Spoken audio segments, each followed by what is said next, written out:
وعصى آدم ربہ فغوا، تو انہوں نے سب سے پہلے کیا کیا؟ ان پتوں کے ذریعے اپنی شرمگاہوں کو ڈھانپا۔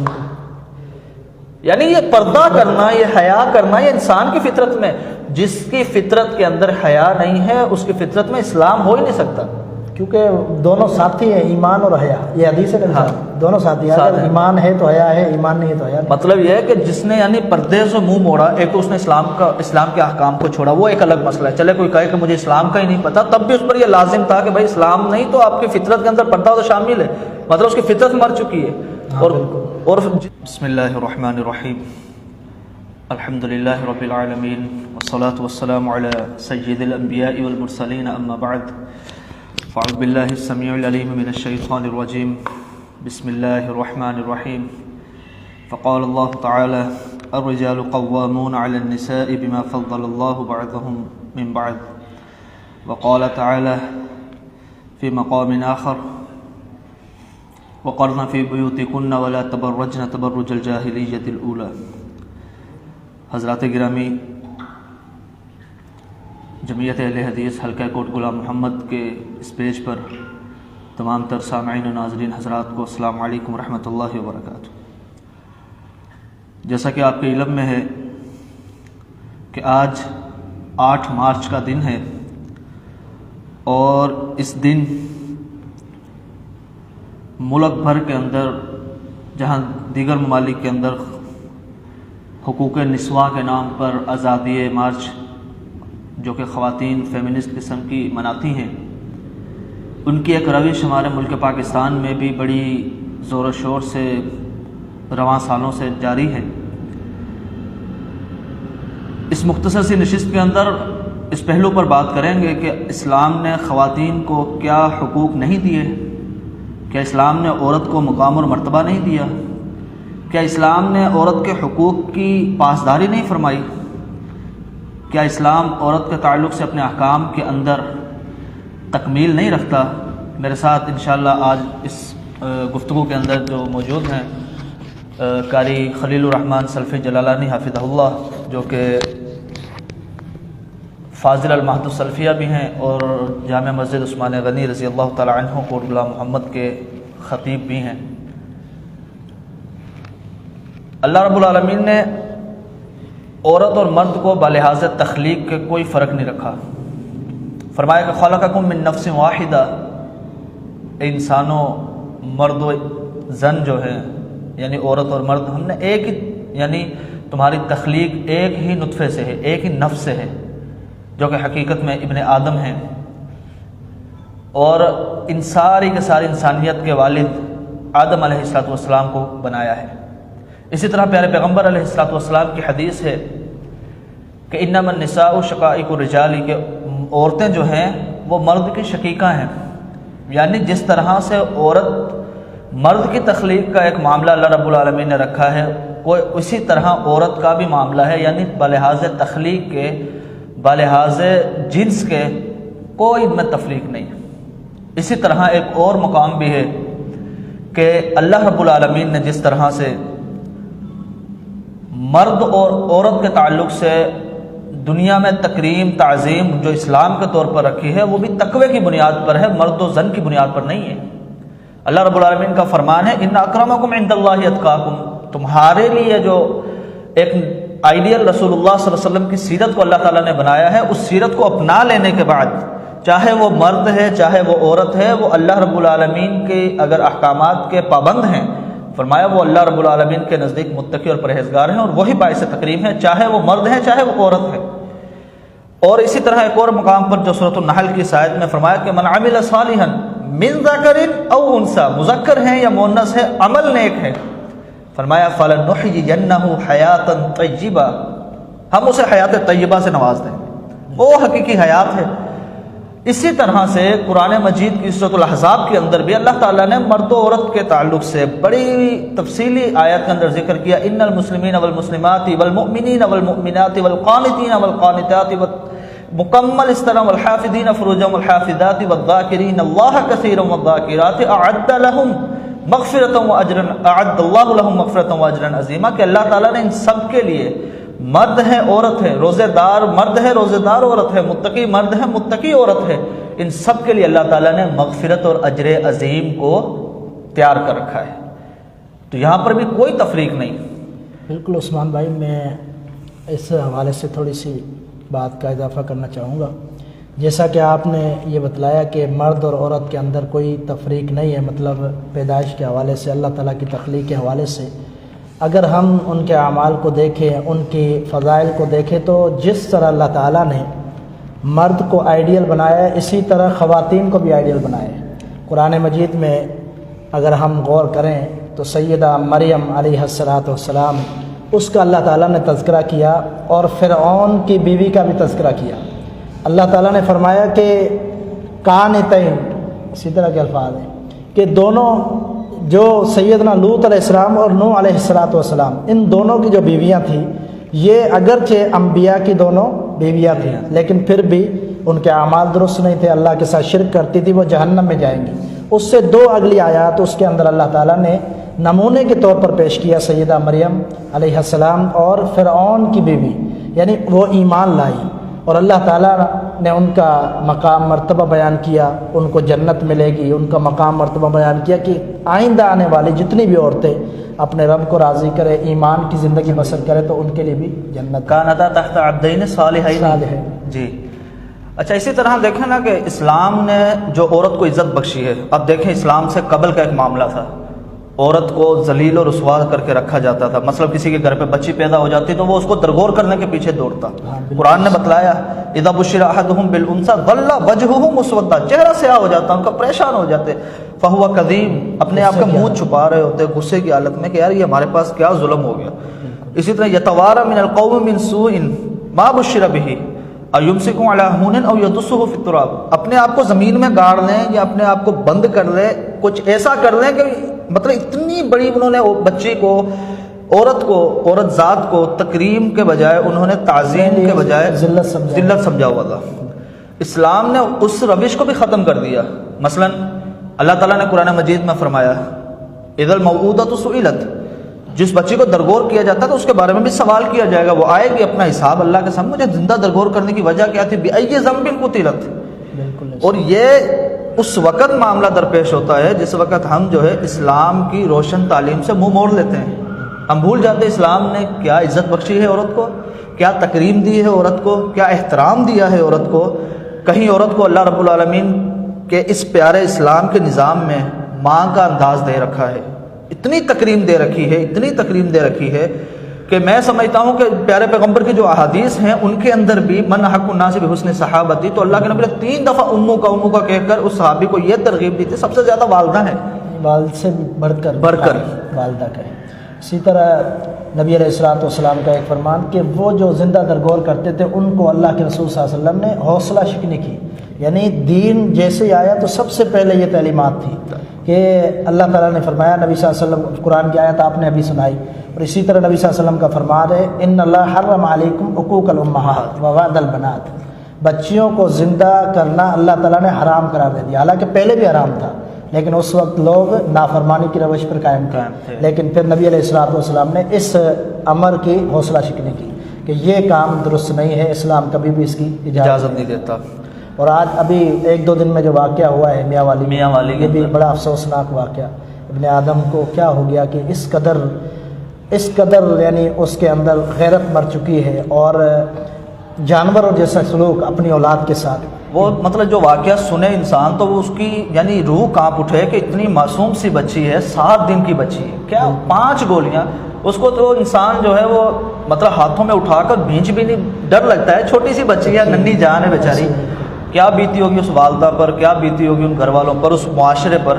حالانکہ اللہ کے پیارے پیغمبر کی حدیث ہے من کانت لہ انثی فلم یہنھا ولم یؤثر علیہا ولدہ، اسی طرح ایک حدیث میں فلم یعدھا، یعنی اس بندے نے اس کو اتنی عزت سے رکھا اپنی بیٹی بنا کر، مطلب تعلیم اس کو دلائی، ادب و احترام، ایک حدیث کے الفاظ ادبہن، اس کو تعلیم دلائی، اس کو تربیت دی، اس کا اوپر اب بیٹے کو اہمیت نہیں دی کہ یار یہ بیٹا ہے تو میں اس کی تعظیم کروں زیادہ، یہ میرا وارث بنے گا، اس طرح نہیں، بیٹے کو نہیں، بلکہ تعلیم کے معیار میں بھی یکساں رکھا، یہاں تک فرمایا کہ ادخلہ اللہ الجنۃ، بالکل ایسے.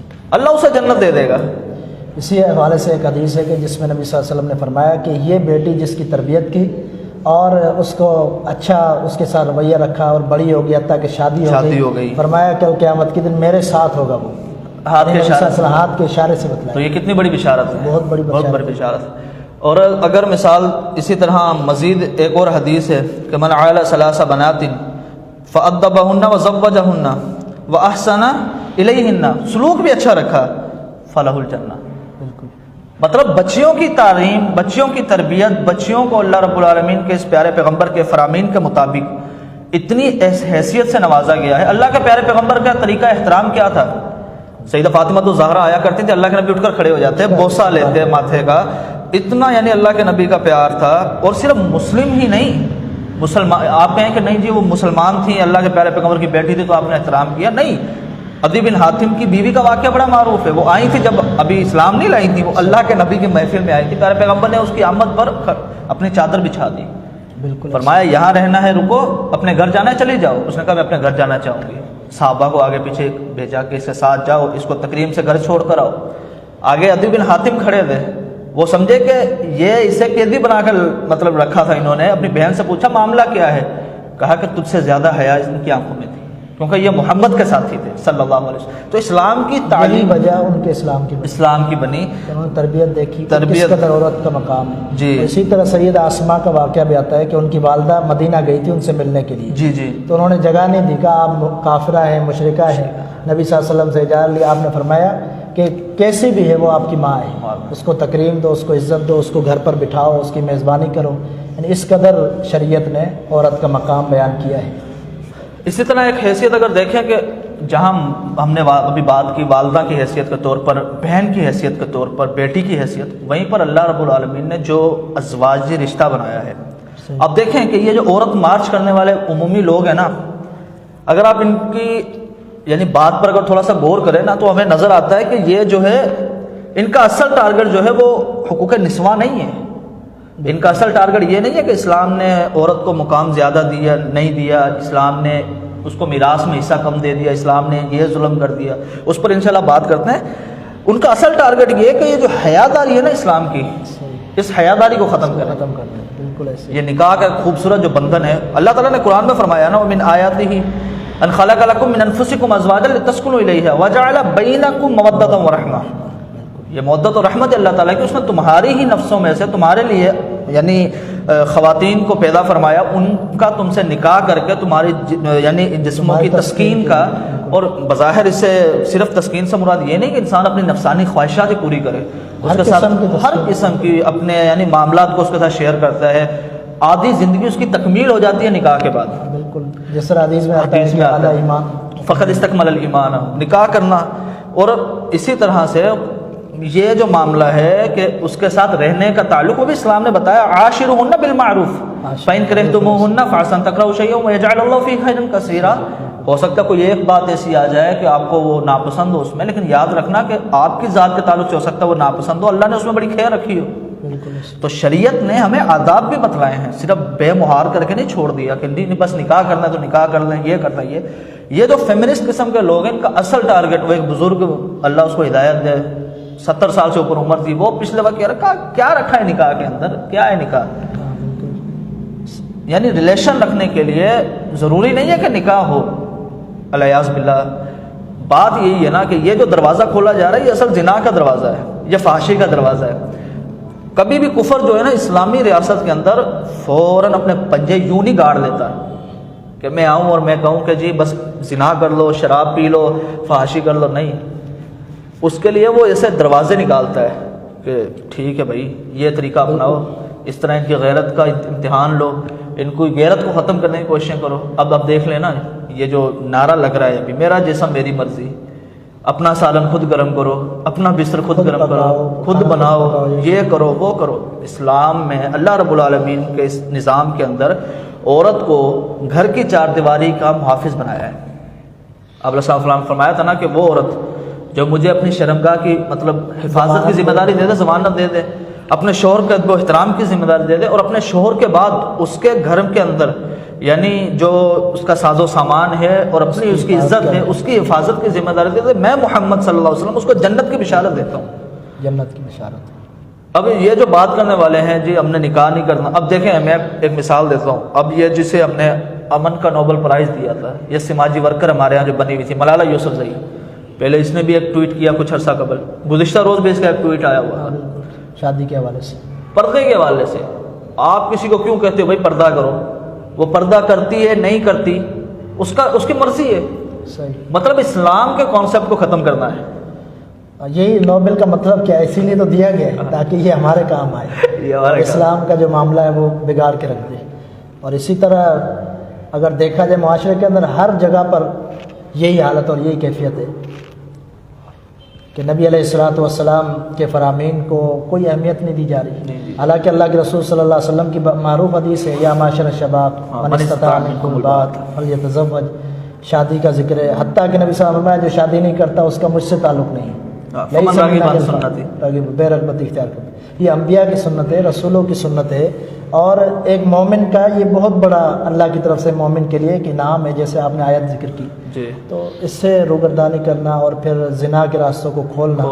تو یہ جو آج کل مارچ چل رہے ہیں ان کا مقصد یہی ہے. اب وہ اس میں ایک بڑی عجیب سی بات جو یہ کچھ دن قبل ہم نے دیکھنے کو ملی، ایک عورت مارچ کا ایک سوشل پر پیج ہے، اس میں کراچی کے خاتون عیسائی ہے اور پاسٹر ہے، کرسچن پاسٹر ہے، نام تو نہیں لیتا میں ان کا. انہوں نے اپنی تصویر کے ساتھ نا انہی کی عورت مارچ کے اندر ایک پوسٹ شیئر کی ہوئی تھی. اس نے کہا کہ میں یہ کہوں گی کرسچن برادری کو کہ وہ سلیب اٹھا کر آئیں اس عورت مارچ کے اندر اپنے حقوق کی آواز اٹھائیں. اب اس کے اندر قباحت کیا ہے دیکھیں. اسلامی ریاست ہے، سب سے پہلے اس ریاست کی بغاوت، کیونکہ اس ریاست کا جو حصول ہے وہ لا الہ الا اللہ کی بنیاد پر ہے. بالکل ایسی. ٹھیک ہے. دوسری بات یہ ہے کہ ہماری یہ نام نہاد مسلمان خواتین جو ان کی اس بظاہر نعرہ جو خوبصورت نظر آتا ہے، عورت کو آزادی دو، عورت کو قید کر کے رکھنا، یہ کہاں کا انصاف ہے؟ عورت اور مرد مساوی ہیں، ان کو ساتھ ساتھ کھڑے ہونے میں کیا مطلب ہے؟ مرد کو جو حقوق حاصل ہے وہ عورت کو بھی حاصل ہے. مثلا مرد قمیض اتار کر گھوم سکتا ہے تو عورت کیوں نہیں گھوم سکتی؟ اس طرح کے نعرے لگتے ہیں، اس طرح کے پوسٹر ہاتھ میں بینرز اٹھائے وہ یعنی گھوم رہی ہوتی ہیں.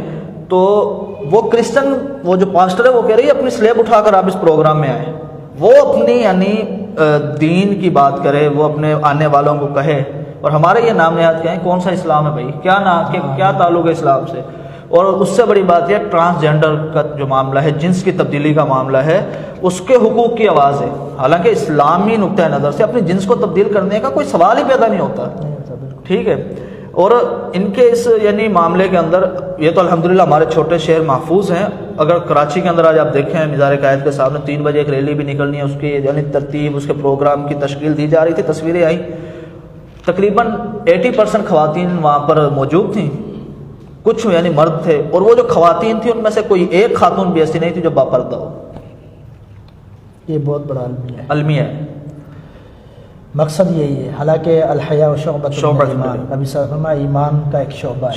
جو حیا کو پسند نہیں کرتا گویا کہ وہ اسلام کو پسند نہیں کرتا. اچھا ایک صحابی کو دیکھا تھا نا، دوسرے سے کہہ رہا تھا یار کیا اتنی حیاداری کرنی ہے. وہ دوسرا صحابی بڑی حیا تھی، بہت زیادہ حیا کرتا تھا ہر معاملے کے اندر. آپ نے دیکھا تو اس کو فرمایا رک جاؤ، یہ بڑا اچھا عمل ہے. الحیاء من الایمان، حیا ایمان میں سے. اچھا قرآن کے اندر سورۃ النور کے اندر عمومی طور پر اللہ تعالیٰ قرآن کا جو اسلوب بیان فرمایا گیا وہ یوں ہے کہ اللہ تعالیٰ مومنین سے مخاطب ہوتے ہیں اور اسی خطاب کے اندر مومنات بھی شامل ہوتی ہیں. مثلا یا ایھا الذین آمنوا مذکر کے لیے، لیکن اس میں مؤنث بھی شامل ہے. لیکن قرآن کے اندر ایک اسلوب ہم نے ایسا بھی پڑھا ہے جہاں پر تعلق حیاداری، عفت، اخلاق، اس اسلوب کے اندر آپ دیکھیں کہ اللہ تعالیٰ نے پہلے مومنین کو مخاطب کیا، پھر مومنات کو. کل المؤمنین یغضوا من ابصارہن ویحفظوا فروجہن. پھر آگے فرمایا کل المؤمنات یغضضن من ابصارہن ویحفظن فروجہن ولا یبدین زینتہن. اپنی زینت کو ظاہر نہ کریں.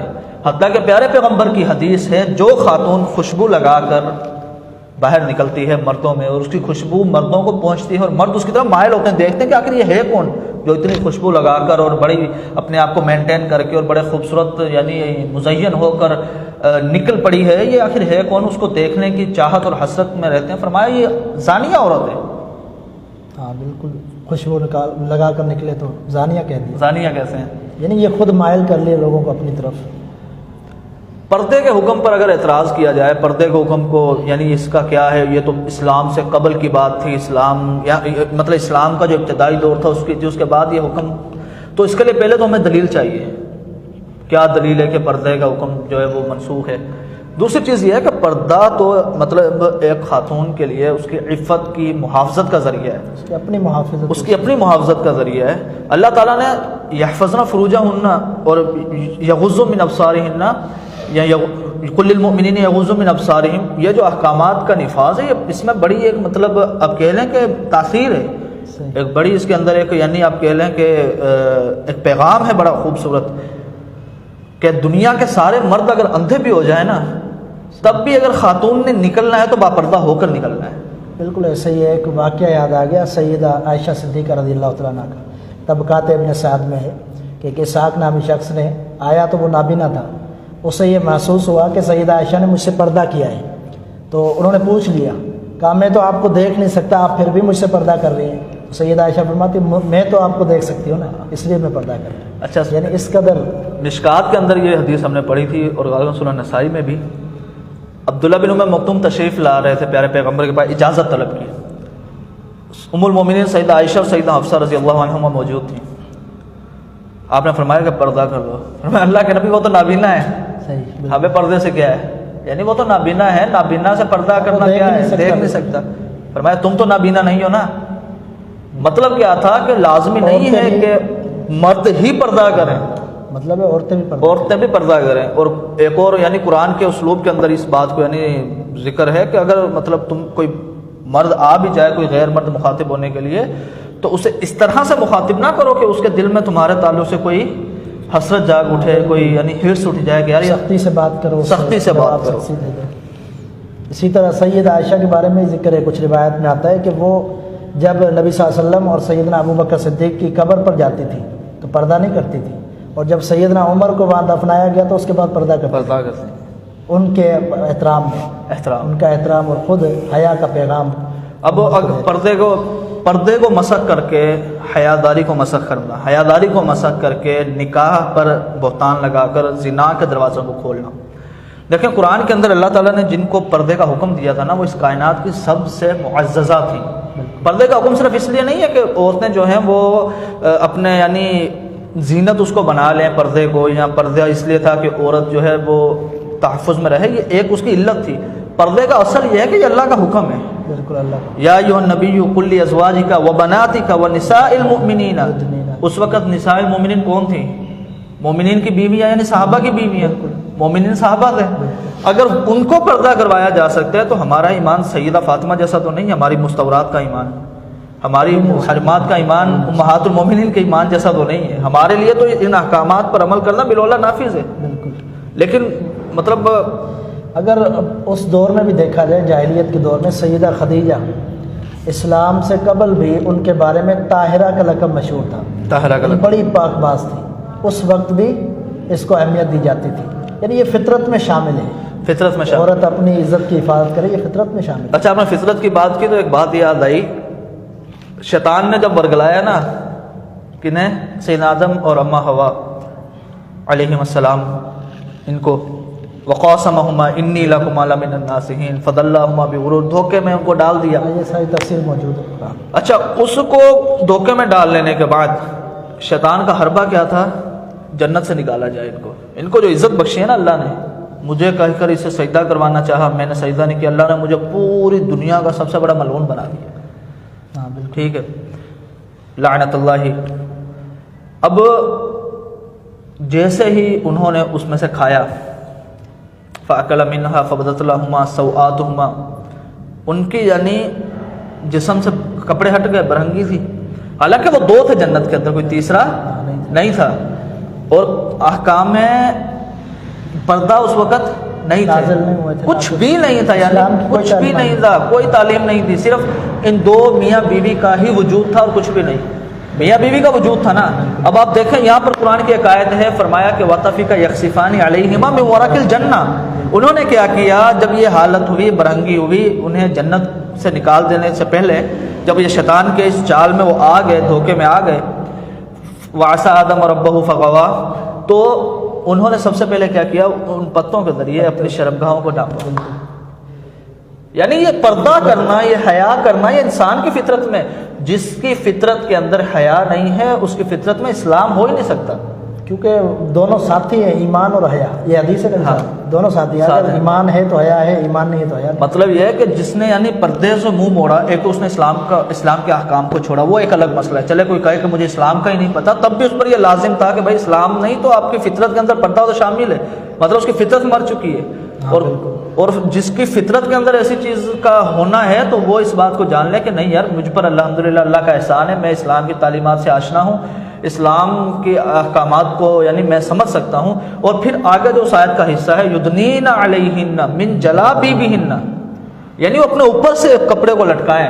یہ جو ہمارے ہاں ایک پردہ برقعے کی صورت میں چل پڑا ہے، یہ بھی ایک فیشن بن چکا ہے، آپ دیکھیں تو صحیح۔ پیارے پیغمبر علیہ الصلوۃ والسلام کی ایک حدیث ہے، ذہن میں آ گئی، اللہ کے پیارے پیغمبر علیہ الصلوۃ والسلام نے فرمایا کہ نساء کاسیات عاریات ممیلات مائلات، فرمایا ایسی عورتیں ہوں گی، دو قسم کے لوگوں کا ذکر کیا کہ جو ہمیشہ جہنم میں رہیں گے، اہل النار۔ فرمایا کہ جنہیں میں نے نہیں دیکھا، پریشر وہی تھی آگے آنے والے وقت کی، فرمایا ان میں سے پہلا ہی صنف وہ ہوگی، پہلی قسم وہ ہوگی کہ وہ لوگ ہوں گے جن کے ہاتھوں میں کوڑے ہوں گے گائے کی دم کی طرح، اب ان کے ساتھ وہ لوگوں کو مارا کریں گے، ان پر ظلم ڈھائیں گے، اپنی مطلب کی آراء کو لیں گے، ان سے اپنا کام لیں گے، مشقت والا کام لیں گے۔ دوسری فرمایا وہ عورتیں ہوں گی، کون سی عورتیں؟ کاسیات عاریات، بظاہر انہوں نے کپڑے پہنے ہوں گے مگر برہنگا ہوں گی، خود بھی مائل ہو رہی ہوں گی مردوں کی طرف اور مردوں کو بھی اپنی طرف مائل کر رہی ہوں گی۔ یہ آج کل جو کپڑے ہیں اور ڈیزائن بالکل یہی ساتھ۔ اچھا، اس حدیث کا یہ یعنی کتنی اس کے اندر آپ سمجھ لیں کہ اتنی شدید وعید ہے، مطلب سمجھ اگر کوئی اس بات کو جان لے۔ آگے فرمایا کہ رؤوسہن کاسمنۃ الخبط المائلہ، یعنی ان کے چہرے جو ہوں گے نا، وہ جو بختی اونٹ ہوتے ہیں نا، ان کی کوہان کی طرح، اور یہ آگے لا يدخلن الجنۃ، ان کے سر جو ہے نا جی اونٹ کی کوہانوں کی طرح، اور وہ جنت میں کبھی داخل ہی نہیں ہو سکتی۔ اتنی سخت وعید ہے، اتنی سخت وعید ہے، اور جنت میں داخل ہونا تو بڑی دور کی بات ہے، ولا یجدن ریحھا،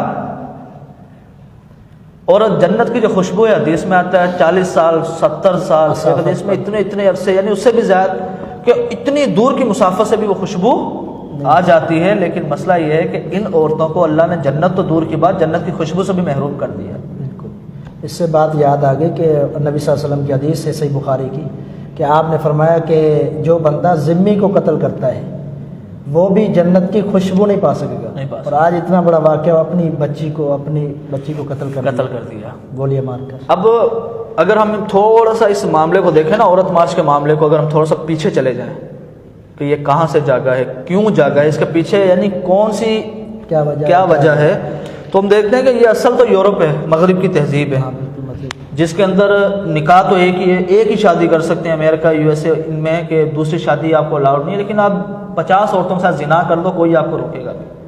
بالکل، کیوں؟ ٹرانسجینڈر بھی ان کے اندر سب سے زیادہ ہے۔ میں نے کچھ عرصہ قبل ایک ویڈیو آئی تھی، اس کے اندر ہم نے دیکھا کہ ایک شو کے اندر ایک ایسے لڑکے کو بلایا گیا جس نے اپنی جنس کو تبدیل کر کے لڑکی بنایا، اور وہ شو میں پہنچا، وہیں پر اس کا باپ بھی موجود تھا، اور پورے شو کے اندر اس کا باپ روتا رہا، اس کے زبان پر الفاظ یہ تھے کہ میں اپنے بچے کی تربیت نہیں کر سکا۔ اور مغرب بھی آج اس بات کو مانگتی ہے کہ جو اسلام نے نظام دیا ہے نا ازدواجی تعلق سے بھی، کہ مثال ہے پیارے پیغمبر صلی اللہ علیہ وسلم نے فرمایا کہ تم میں سے سب سے بہترین وہ ہے جو اپنے گھر والوں کے لیے بہتر ہے۔ ایک مقام پر عورت کو سب سے بہترین متاع قرار دیا، خیر متاع الدنیا المرأۃ الصالحہ۔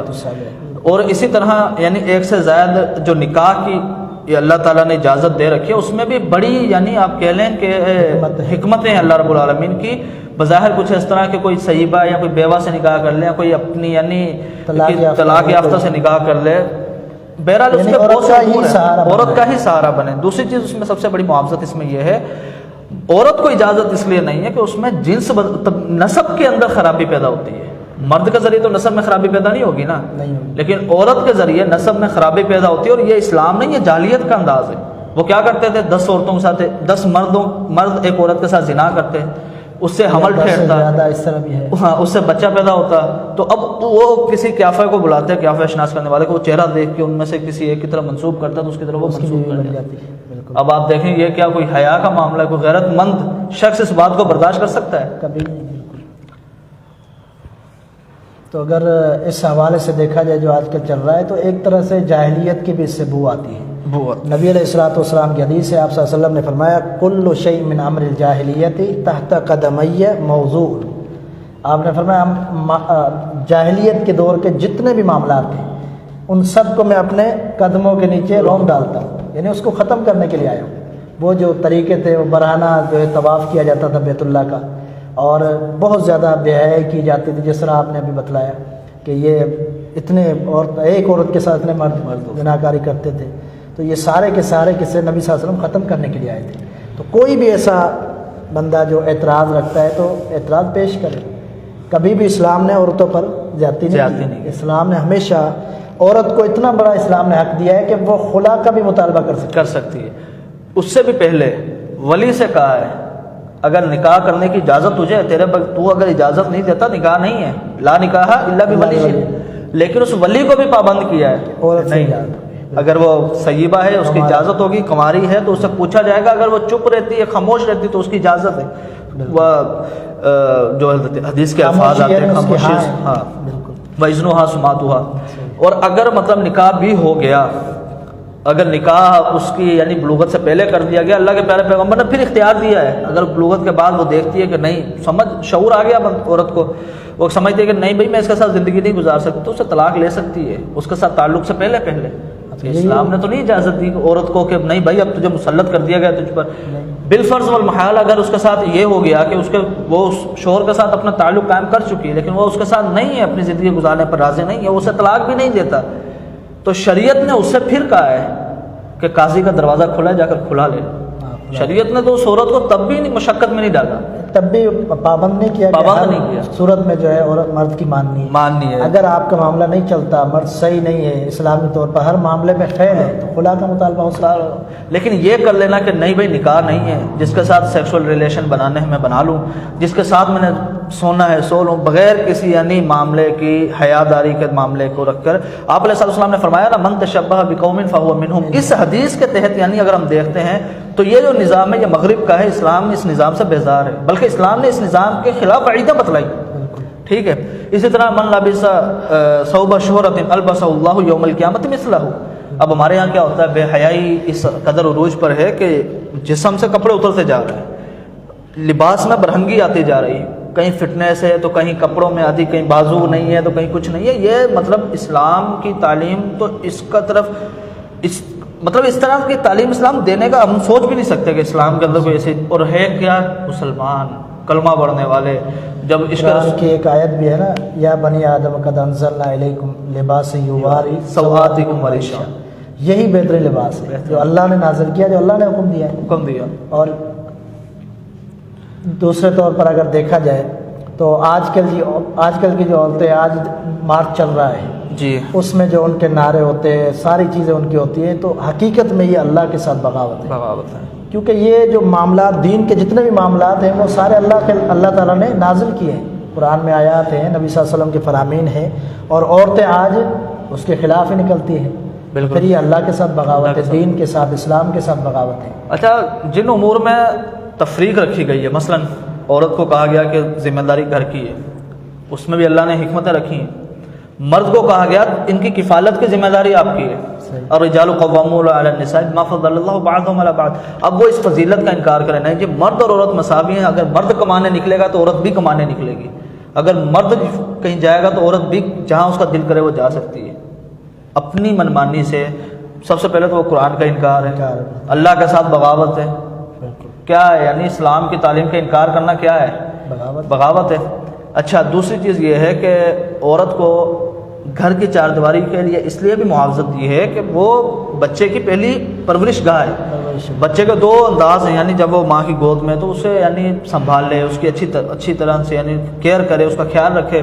شوہر کیونکہ کمانے کے لیے نکلا ہے. پھر بچے کا دوسرا انداز یہ ہے کہ وہ پرورش کے اندر تھوڑا بڑا ہو رہا ہے، اب وہ سمجھنے کو، سن شعور کو آئے گا، اب اس کی عمر بڑھے گی، تو اب اس کو تربیت کے اندر اس طرح کے یعنی امور پیدا کرے کہ اس بچے کو اسلام سے رغبت ہو، اسے قرآن سے رغبت ہو، اسے تعلیم اسلام سے رغبت ہو، اسے دین سے رغبت ہو، قرآن کو ماننے والا ہو۔ اب یعنی کہ اگر وہ خاتون اس کی اس طرح سے پرورش کرتی ہے تو مجھے بتائیں وہ اسلام کا کس قدر بہترین دفاعی ہوگا۔ بالکل ایسے ہی ہوگا اگر پوری توجہ اس پر صرف کرے، توجہ اس پر صرف کرے۔ یعنی وہ کہتے ہیں نا کہ النقش کالنقش فی البحر، اس طرح کی ایک مقولہ بھی موجود ہے کہ بچے کے یعنی بچپن کے اندر جو اس کے دل کے اندر نقش کر دی جاتی ہے نا بات، وہ اسی طرح ہے پیوست ہو جاتی ہے۔ تو خاتون کو یعنی اس لیے اللہ تعالیٰ نے یہ احکامات سے رکھا ہے۔ اور اسی طرح پھر ایک اور مقام پر فرمایا کہ وَلِلرِّجَالِ عَلَيْهِنَّ دَرَجَةٌ، مرد کو ان پر فضیلت حاصل ہے، بہرحال مرد کو ان پر اہمیت حاصل ہے۔ یہ تو اللہ کا ایک قانون ہے، اللہ نے بنایا، اس پر کون اعتراض کرتا؟ اب کوئی کہے کہ نہیں جی مرد کو اللہ تعالیٰ نے اتنی یعنی حیثیت دے رکھی ہے اور عورت کو اتنا تنگ کر کے رکھا ہے، تو عورت کو تنگ تو نہیں کیا گیا نا۔ وَقَرْنَ فِي بُيُوتِكُنَّ، اپنے گھر میں رہو، وَلَا تَبَرَّجْنَ تَبَرُّجَ الْجَاهِلِيَّةِ الْأُولَىٰ، پرانی یعنی جو جاہلیت کے امور تھے ان میں نہ پڑے، عورت کو منع کر دیا گیا۔ دیکھو کمانے سے منع کیا جا رہا ہے، یہ تو عورت کی عزت ہے، عزت ہے، اس کی خدمت ہو رہی ہے، خدمت ہو رہی ہے، اس پر پابند کیا، وہ اپنے شوہر سے ڈٹ کے اپنی حصے کا مطالبہ کرے، ہاں اس کی کمائی کا اندازہ رکھے، وہ اتنا کماتا ہے تو میں اس حساب سے اپنے گھر کو صرف کروں۔ حتیٰ کہ حدیث کے الفاظ ہیں نبی صلی اللہ علیہ وسلم میں، اگر شوہر نہیں دیتا جائز کام ہو تو اس کے واقع سے نکال سکتی ہے۔ ابو سفیان کی بیوی نے اگر سوال بھی کیا تھا پیارے پیغمبر، اور اب عورت کو کتنی اللہ تعالیٰ نے آسانیاں رکھی۔ مرد کو کہا بعد جماعت نماز ادا کرنا فرض ہے، بالکل، عورت سے کہا کہ نہیں پڑھ سکتی ہو لیکن بہترین نماز وہ تمہارے گھر کے اندر ہے، اور گھر کے بھی اندر اس کمرے کے اندر ہے جو سب سے خفیہ ہے۔ بالکل، خیر مساجد النساء قعر بیوتہن، کہ سب سے بہترین ان کی مساجد وہ ہیں ان کے گھر کے اندر جو ان کے گھر کا سب سے کونے کا حصہ ہے۔ مرد کو پابند کیا کہ یعنی اس کو تاکید کی، فضیلت بتلائی کہ اپنے مسلمان کے جنازے میں جاؤ، اس کے جنازہ پڑھو، اس کے ساتھ قبرستان میں جاؤ، لیکن عورتوں کے وقت میں اس سے منع کر دیا۔ فرمایا کہ نہیں، ان پر کوئی اس طرح کی سختی نہیں، کوئی پابندی نہیں۔ اب کوئی اس بات کو بھی لے کر اعتراض کرے کہ نہیں جی ہمیں تو اللہ تعالیٰ نے حکم دیا ہے، ہم تو اس بات کے پابند ہیں، ہمیں کیوں حکم نہیں دیا، ہمیں رسول نے اس بات سے کیوں منع کیا، ہم تو ساتھ ساتھ۔ اور آنے والے اوقات میں کچھ بھی ممکن ہے، جس طرح سے یہ چیز چل رہی ہے، اس چیز کو یعنی پروموٹ کیا جا رہا ہے۔ مجھے تو حیرت اس بات پہ ہوتی ہے کہ یہ جو آج کل کی عورتیں جو مارچ میں شامل ہے اور عجیب قسم کے نعرے لگاتی ہے، میں تو یہ سمجھتا ہوں انہوں نے مغربی تہذیب کا مطالعہ ہی نہیں کیا، انہوں نے تو انتہائی گھٹیا عورت کو ثابت کیا ہے۔ عورت خبیث بھی عورت کو کہا، ہر قسم کے معاملے میں ناکام بھی عورت کو کہا، اور عورت کی سارے طرح سے اگر دیکھا جائے تو غلامی کی حیثیت بیان کی ہے۔ عیسائیوں نے، یہودیوں نے، ان کی کتابوں کا مطالعہ کریں، پھر ان کو پتہ چلے گا اسلام نے کیا عزت دی ہے۔ اب اسلام نے جہاد کو مرد پر فرض رکھا ہے، ٹھیک ہے، عورت کو نہیں کہا کہ تلوار اٹھا کر میدان عمل میں آ جائے۔ عورتیں اگر جہاد میں وہ کوئی دلیل لیتے ہیں، بھائی عورتیں بھی گئی تھیں، بھائی وہ گئی تھیں لیکن مخصوص غزوات میں گئی تھیں، مخصوص مرہم پٹی کے لیے، مرہم پٹی کے لیے، ان کے کھانے کے لیے کھانا۔ صحابیہ نے اجازت لی تھی، اللہ کے نبی میں بھی غزوہ میں جانا چاہتی ہوں اور میں شہادت پانا چاہتی ہوں، ام حمید نے اسعدی۔ تو اللہ کے پیارے پیغمبر نے فرمایا تھا تو اپنے گھر میں رہے، اللہ تعالیٰ تجھے تیرے گھر کے اندر شہادت نصیب فرمائے گا۔ اور لوگ اسے شہیدہ کہا کرتے تھے، اور اسے پھر اسی طرح وفات بھی اسی طرح ان کی ہوئی تھی۔ اور اس طرح اگر اسی معاملے کا اگر کسی نے مطالبہ کیا جہاد کا، نبی صلی اللہ علیہ وسلم نے اجازت دی ہے۔ ام حرام رضی اللہ تعالیٰ عنہ نبی صلی اللہ علیہ وسلم کی رضائی خالہ ہے، انہوں نے جب سیدنا معاویہ کا جو لشکر نبی صلی اللہ علیہ وسلم بیان کیا کہ وہ بحری جہاز میں سوار ہوں گے اور دشمن کے مقابلے میں نکلے، انہوں نے اجازت مانگی، نبی صلی اللہ علیہ وسلم نے اجازت دے دی، اور واپسی میں آتے ہوئے وہ اپنی اونٹنی سے گری اور وہ شہید ہو گئی۔ سیدہ عائشہ نے بھی پوچھا تھا، سیدہ عائشہ نے بھی پوچھا تھا اللہ کے نبی عورتوں پر جہاد ہے؟ فرمایا نعم، ہاں اس پر جہاد ہے، علیہن جہاد، لیکن لا قتال فی، اس میں لڑائی نہیں ہے، الحج والعمرہ تھا، ان کا جہاد یہ ہے کہ وہ حج عمرہ کریں، کیونکہ عورت صنف نازک ہے، بالکل صحیح، عورت بڑی کمزور ہے، عورت یعنی فطری طور پر اللہ نے فطری طور پر رکھا ہے۔ اب وہ مطالبہ رکھیں کہ جی میراث کے اندر بھی جو ہے وہ خواتین پر بڑا ظلم ہوا ہے، میراث میں بھی مرد کو جو ہے دوہرا حصہ دیا، بھائی میراث کے اندر دوہرا حصہ دیا، ہم مانتے ہیں اس بات کو، ٹھیک ہے، اللہ نے اس میں بھی اس کو عورت کو نوازا ہے کہ تجھے تیرے شوہر کے گھر سے ملے گا، ٹھیک ہے، تیرے بیٹے کا تجھے ملے گا، تیرے والد سے بھی تجھے ملے گا، لڑکے کو کہاں سے ملے گا؟ آنا ہی تیرے پاس، لڑکے کو کہاں سے ملے گا؟ مرد کو کہاں سے ملے گا؟ اس کو اس کے باپ کی جاگیر سے ملے گا، اور تو اس کو کہیں سے حاصل ہونے والی چیز نہیں۔ قائم بنایا ہے تو پھر اس کے پاس خرچہ ہوگا تو معاملہ چلائے گا، چلائے گا۔ تو یہی وجہ ہے کہ اللہ نے اس کا دوہرا رکھا ہے، دوہرا معیار رکھا ہے۔ بہرحال اس یعنی پورے نظام کے اندر ہم دیکھیں تو اللہ تعالیٰ نے ان کے اس پورے معاملے کا ستیوا پہلے فرما دیا، یعنی اس طرح کے دروازے کو کھولنے سے پہلے ہی منع کر دیا۔ مثلا یہ جو دروازہ کھلا ہے اب زنا کاری فحاشی کے دروازوں کو، اللہ تعالیٰ نے قرآن میں فرمایا لا تقربوا الزنا، ان سب کے سد باب اس آیت سے بھی ہو جاتا ہے انہ کان فاحشۃ وساء سبیلا، قریب ہی نہ جاؤ، قریب بھی نہ جاؤ۔ زنا کرنا تو بڑے دور کی بات ہے، اس کے جو اسباب ہیں اس کو بھی اختیار کرنے سے گریز کریں۔ تو بہرحال یہ یعنی جو ایک اسلامی حکومت کے طور پر ان پر بھی اس چیز کو یعنی لاگو ہوتی ہے، ان پر بھی یہ بات کہ کم از کم اپنے اندر یہ اخلاقی مادہ پیدا کریں کہ ہم یہ جو عمل اب ہو رہا ہے اس کو روکیں، کیونکہ اس کے اندر اسلام کے خلاف، پاکستان تک کے خلاف نعرے لگتے ہیں۔ میں ایک سیاستدان، ایک خاتون ہے بڑی معروف ہے، ان کا نام نہیں لیتا، ان کی بیٹی ہیں اور وہ اس طرح کی ایک تنظیم بھی چلاتی ہیں باہر کے ملک، وہ باقاعدہ ان کی جو ٹویٹ پر آتی تھی نا پوسٹیں، وہ پاکستان کے خلاف، اسٹیٹ کے خلاف، افواج کے خلاف بھری ہوتی تھی۔ تو یہ پورا ایک پروپیگنڈا ہے مسلم خواتین کے تعلق سے۔ اللہ تعالیٰ کی یہ تعلیم کو، قرآن کی تعلیم کو، پیارے پیغمبر کے فرامین کی تعلیم کو اپنے لیے مشعل راہ سمجھیں، انہیں اپنائیں، ان پر عمل پیرا ہوں۔ ان کے جو بظاہر نعرہ بڑا خوب نظر آ رہا ہے، اس نعرے سے گریز کریں خدا را، یہ آپ کے لیے، آپ کے یعنی معاملات کے تعلق سے، آپ کی دنیا اور آپ کے آخرت کے تعلق سے یہ زہر قاتل ہے۔ جبکہ اللہ کے پیارے پیغمبر کے فرامین، امہات المؤمنین کا انداز، امہات المؤمنین کا طریقہ کار ہمارے لیے مشعل راہ ہے، ہمارے مستورات کے لیے۔ پھر جو عورتیں آج کل جو معاملات کر رہی ہیں، حقیقت میں ان کا اپنا نقصان ہے۔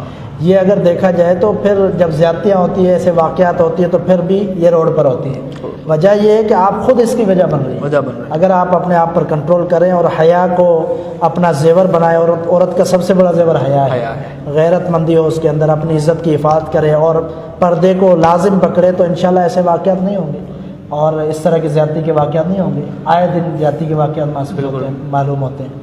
یہ سب اس وجہ سے ہے کہ اسلام کی تعلیم سے بے راہ روی ہے، اسلام کی تعلیم سے دوری ہے، اسلام کو سمجھنا نہیں چاہ رہے، یا اسلام کو سمجھا تو ہے مگر ہم اب وہ بظاہر نعرے کی خوبصورتی کو دیکھ کر، اس کی چمک دمک کو دیکھ کر اس سے متاثر ہو جاتے ہیں۔ پھر ہوتا یہی ہے کہ غیرت کے نام پر قتل بھی ہوتے ہیں، غیرت کے نام پر یعنی بھائی بہن کو مار رہا ہے، باپ بیٹی کو قتل کر رہا ہے۔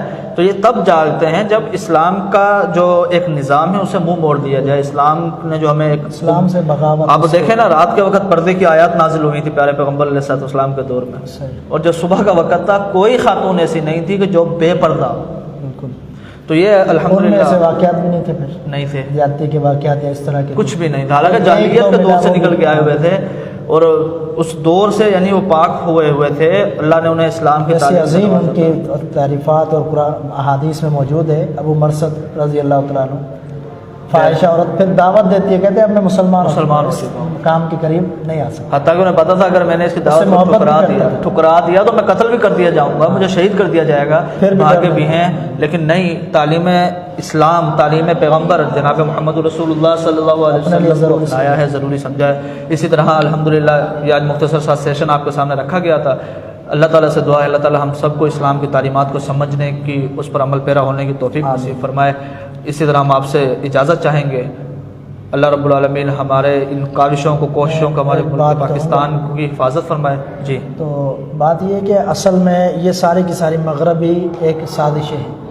انہوں نے ہر ممکن کوشش کر لی کہ مسلمانوں کو کسی طرح پر ہم گھٹنے ٹیکنے پر مجبور کریں، لیکن جب انہوں نے دیکھا کہ یہ ایسا نہیں ہو سکتا، پھر انہوں نے اس طرح کی روش اختیار کی کہ ان کے دلوں سے ایمان کو نکال دیں، کیونکہ جو بندہ اس طرح کی حرکتوں کے اندر پڑ جاتا ہے پھر اس کو دین کی پرواہ نہیں رہتی۔ ان کی یہ کوششیں ہیں، اور اپنی آنکھیں کھولیں، غور کریں، دیکھیں اسلام ہمیں کیا کہتا ہے۔ ہم مسلمان ہیں تو مسلمان ہونے پر ہمیں فخر محسوس ہونا چاہیے۔ بالکل، یہ جیسے انڈیا ہندوستان میں ابھی ہوا تھا واقعہ، ایک بچی نے جو اللہ اکبر کے نعرے لگائے، ہماری بہن ہے، کس قدر اسلام کا بول بالا ہوا، پوری دنیا کے اندر لوگوں تک یہ پیغام گیا کہ کسی موقع پر بھی مسلمان جھکنے والا نہیں، یعنی وہ نعرہ تکبیر جو ایک اللہ اکبر کی صدا تھی وہ کفر کے ایوانوں کو لرزا گئی تھی، کپ کپی داری ہو گئی تھی ان پر۔ اور پورے اللہ تعالیٰ جس کو عزت دینا چاہے، آپ دیکھیں کہ چند ہی لمحوں کے اندر وہ ہماری مسلمان بہن، اللہ تعالیٰ اس کی حفاظت فرمائے، اور ہماری دیگر مسلمان ماؤں بہنوں کو بھی جو ہے وہ اسی انداز کو اپنانے کی، اس طرح کی یعنی جرت پیدا اپنے اندر کرنے کی توفیق بخشے کہ اللہ تعالیٰ نے اسے اس طرح عزت دی کہ دنیا بھر کے اندر وہ چند لمحات کے اندر جو ہے وہ مشہور بھی ہوئی اور ہر کسی نے اس کے لیے خیر کے کلمات بھی کہے، وہ مذہبی طبقہ ہو، وہ سیاسی طبقہ ہو، مطلب جس کے اندر حیاداری، دو نے خود کہے کہ ان کے اندر کتنی ضرورت تھی، یعنی اسلام کی ان کو پرواہ تھی، حالانکہ سامنے اتنے مرد کھڑے تھے، لیکن جو اسلام کی تعلیم پر آ جائے پھر اسے یہ پرواہ نہیں ہوتی کہ آگے کیا ہو رہا ہے، بالکل ڈٹ جاتا ہے۔ بس اسی کے ساتھ اجازت چاہیں گے۔ جزاکم اللہ خیرا، مبارک اللہ فیکم، اللہ تعالیٰ ہم سب کا حامی و ناصر ہو، اللہ تعالیٰ ہماری ماؤں بہنوں کی حفاظت فرمائے، اللہ تعالیٰ ملک پاکستان کی حفاظت فرمائے، اس حیاداری کے معاملے کو سمجھنے کی، اس پر عمل پیرا ہونے کی توفیق نصیب فرمائے۔ آخر دعوایا ان الحمد للہ رب العالمین۔ سبحان اللہ۔